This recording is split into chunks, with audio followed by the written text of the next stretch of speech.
Renee hid quietly for a moment and said softly, "We had 4 years of the German occupation. I was 20 years old when it started in the Christmas of 1939. She shifted about on the bench, sat rigid with both of her knees together, and continued, "I was in Rome, a monastery, completing my novitiate. After hesitating for a moment, she said, I was not allowed to go home for Christmas, as I was concluding my second year and would be attaining my habit." Renee became stoical and appeared distant as she recalled when the German Luftwaffe started to bomb ruins nightly.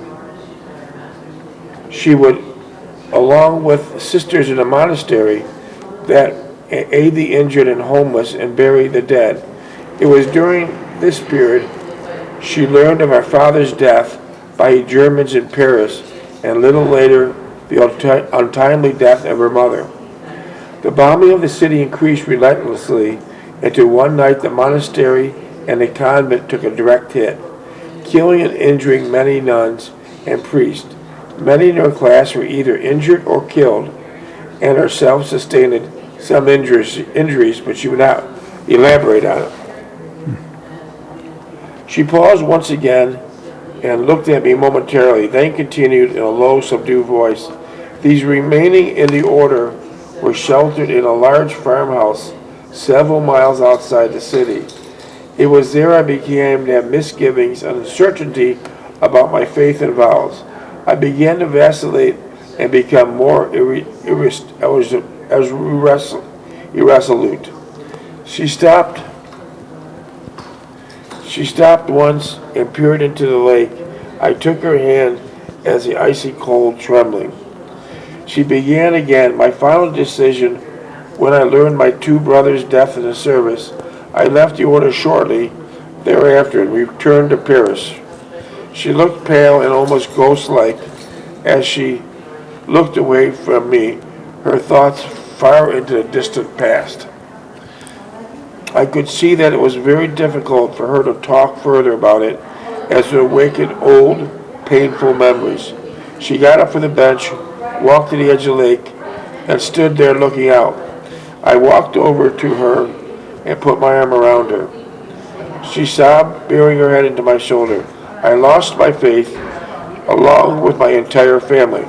Well, I lost my faith.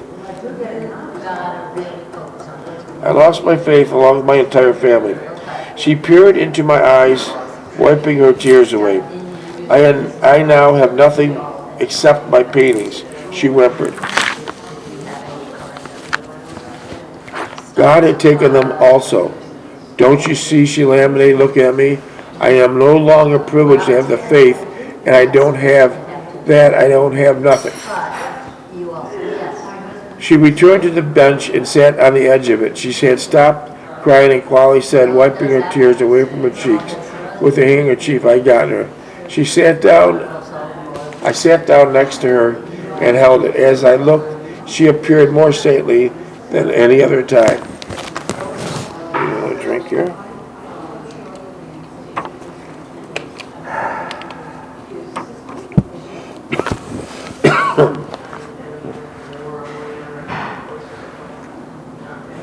God did not announce you, I said gently. He was only testing your faith of love for him. I continued to hold her hand as she slowly recovered her composure. We had better go. It's almost dark, she said softly, still holding my hand tight. We walked back to Place de Chalet and recognized a familiar large yellow M and with a circle at the far end of the building. It was a metro station. As we got closer, we could see more distinctive curling green railings and archways bearing the full title, Metropolitan. Renee stated that take number 8 line would take us to Boulevard Street. I purchased a ticket for Renee and entered the metro platform and slipped the ticket in the automatic ticket bearer. As it popped up at the other end of the area, she picked it up and we could need it for correspondence to St. Michelle's. The train was relatively empty, and there was no serviceman on board, which disturbed me slightly. Renee took me arm and moved us close and smiled as I glazed to see she's all right. The trains are open plan, corral, and extremely quiet.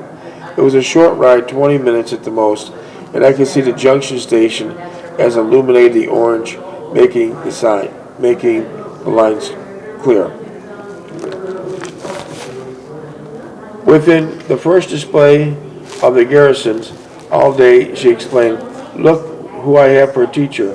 I replied, "Now, teach French with that quickly." We both laughed and relieved to see how recovered our feelings and desolation before I had to leave for the hospital. I then asked her what was the agenda for tomorrow. She seemed mystified until I realized she did not understand the word agenda. I explained the man plan, program, an idea of what you want to do. She smiled and understandingly said, "Catacombs." Said what? She said catacombs. She wants to go to catacombs. Catacomb. That's a burial ground That's where she wants to down go the the next basement. day. Yeah. Catacombs. Yeah. Now I was too bewildered. She laughed at my confusion, but not to say anything more about it.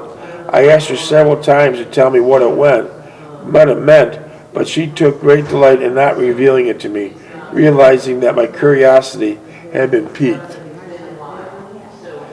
As we walked to the familiar street to her house, I asked her if she ever got lonely there by herself. She held my arm lightly and whispered, "Yes, many times, but I've gotten used to it."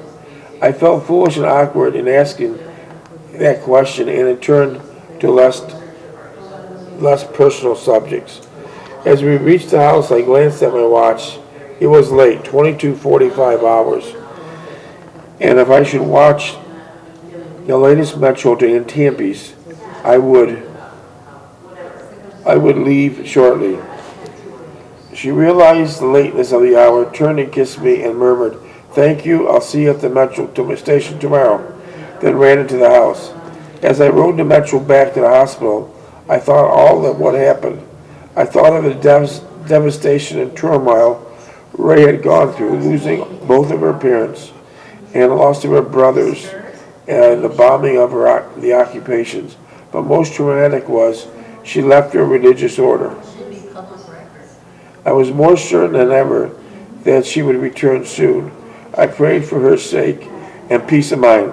I realized for the first time today that I was only 13 years old when Renee entered the monastery. So she was older than you. Do what?